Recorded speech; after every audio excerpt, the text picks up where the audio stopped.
खजाने की खोज। एक गांव में किशोरी नाम का एक किसान अपनी पत्नी और 2 लड़कों के साथ रहता था।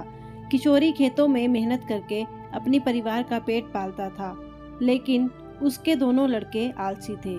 पूरा दिन इधर उधर घूमते रहते थे। एक दिन किशोरी ने अपनी पत्नी से कहा कि अभी तो मैं जीवित हूँ, इनका ऐसा हाल है, मेरे बाद पता नहीं इनका क्या होगा।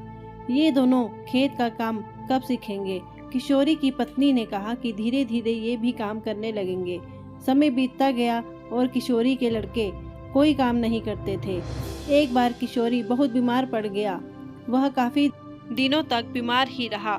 उसने अपनी पत्नी को कहा कि वह दोनों लड़कों को बुला कर लाए। वे उन्हें बुला कर लाई। किशोरी ने कहा, लगता है कि अब मैं ज्यादा दिनों तक जिंदा नहीं रहूंगा। किशोरी को चिंता थी कि उसके जाने के बाद उसके बेटे मेहनत करेंगे भी कि नहीं। उसने कहा, देखो बेटो, मैंने सारी उम्र जो भी कमाया वो धन जमीन के नीचे दबा दिया है। तुम दोनों धन को निकाल कर आपस में बांटना। यह सुनकर दोनों लड़के खुश हो गए। किसान की मृत्यु हो गई। दोनों लड़के खेत में गए। खेत को उन्होंने पूरा खोद डाला, पर कुछ ना मिला। वह माँ के पास आए और बोले, पिताजी ने हमसे झूठ कहा। माँ बोली, तुम्हारे पिताजी के पास बस एक खेत ही थे, तुमने ये खेत खोद डाला, अब इसमें बीज भी बो डालो। दोनों पुत्रों ने खेत बीजा। फसल को बेचकर लड़कों को अच्छा मुनाफा हुआ, जिसे लेकर वह अपनी माँ के पास पहुँचे।